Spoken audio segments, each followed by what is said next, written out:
어제보다 더 주님의 도우심이 구체적이고 실질적으로 공급되어져서 힘들고 어려웠던 것들이 해결되어지는 그런 복된 날 되시기를 예수님의 이름으로 축복합니다. 사람들마다 가정 형편이 다 다를 수 있습니다. 그 가정 형편에 따라서 여러 가지 색다른 일들이 진행되기도 하고 펼쳐지기도 하고 새로운 일들이 시작되기도 합니다. 하나님의 사람으로 쓰임받았던 기드온, 7년 동안 미디안의 지배를 받았던 이스라엘을 기드온이 등장함으로 인하여 40년 동안 평온했다라고 말씀을 하시면서 이제 그 40년 동안 편하게 만들어줬던 기드온이라는 사람도 죽습니다. 흙으로 만들어진 육체를 가진 사람들은 다 죽습니다.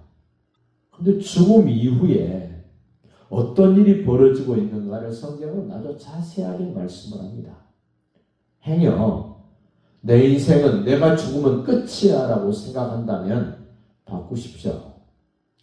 어떠한 사람도 이 땅에 태어났다고 죽으면 끝이 아니라는 것을 성경은 계속 이야기합니다. 그 후손들이 세상을 살아가고 있고 그 장본인이 세상을 살면서 했던 일에 대한 소위 여파, 좋은 여파든 좋지 않은 여파든 그 여파가 세상 속에 계속 있습니다. 특별히 예수님이 오시고 죽으신 사건, 부활 사건을 통하여 우리 다시 한번 더 생각해 봐야 됩니다. 인생은 죽음으로서의 끝이 아니다는 사실을 꼭 명심해 주시기를 바라고, 오늘 이 기드온이 살아왔던 인생을, 기드온이 어떻게 인생을 살아왔는가, 그 2절 보십시오. 기드온은 아내가 많았으므로 그의 몸에서 낳은 아들이 70명이었다. 얼마나 혼란스러운 인생을 살아왔는가.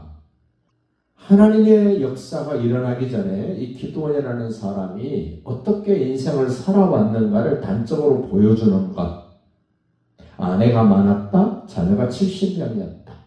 그럼에도 불구하고 그 아들과 그 아내들이 미디안의 통치를 받았다는 사실 기억하십시오.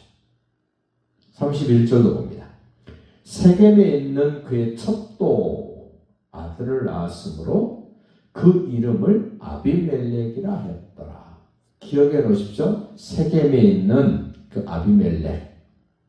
자기 형제, 베다르니 형제 70명을 다 죽이는 엄청난 끔찍한 일을 하는 사람이 이 아비멜렉이라는 첩에서 낳은, 물론 다른 자녀들도 첩에서 낳았겠죠. 70명을 한 아내가 다 낳을 수는 없을 테니 그 중에서 특별히 세겜에 있는 첩이 낳은 아비멜렉 기억해 놓으시기를 바라고. 32절입니다. 요아스의 아들 기드온이 나이가 많아 죽었다.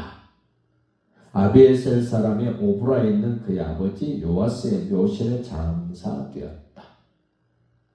그렇게 하나님의 일하심을 구체적으로 나타냈던 하나님의 사람 기드온도 죽었습니다.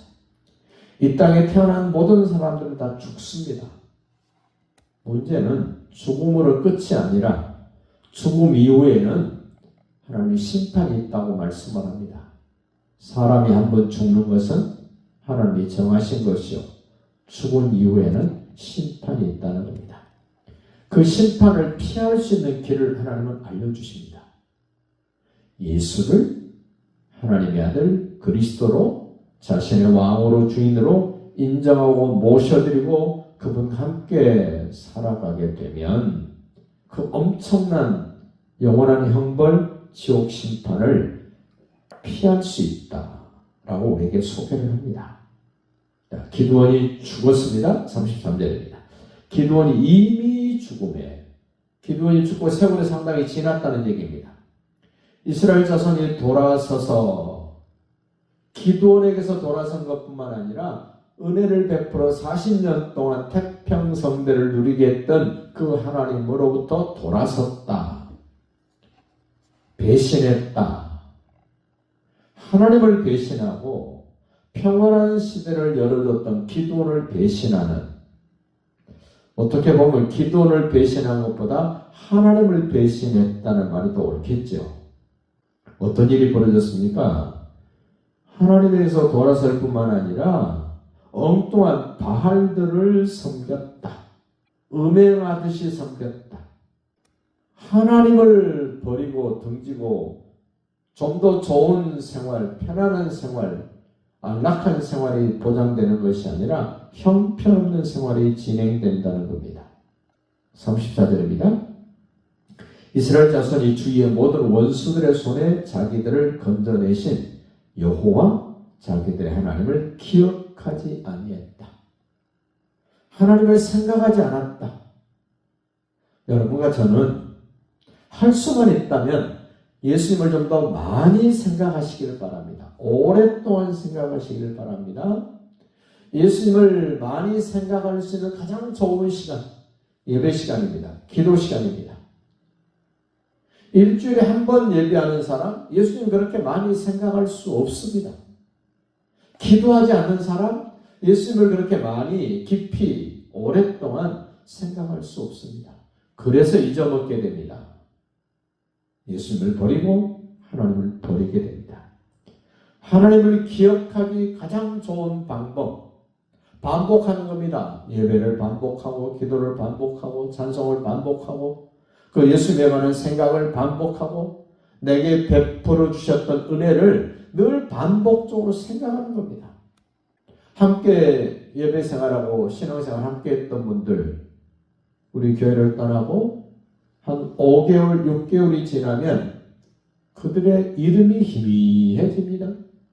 왜 그렇습니까? 기억이 안 되니까 희미해지는 겁니다. 중요한 것이면 여러분 잊어버리지 않도록 자꾸 반복하시길 바랍니다. 35절도 말합니다.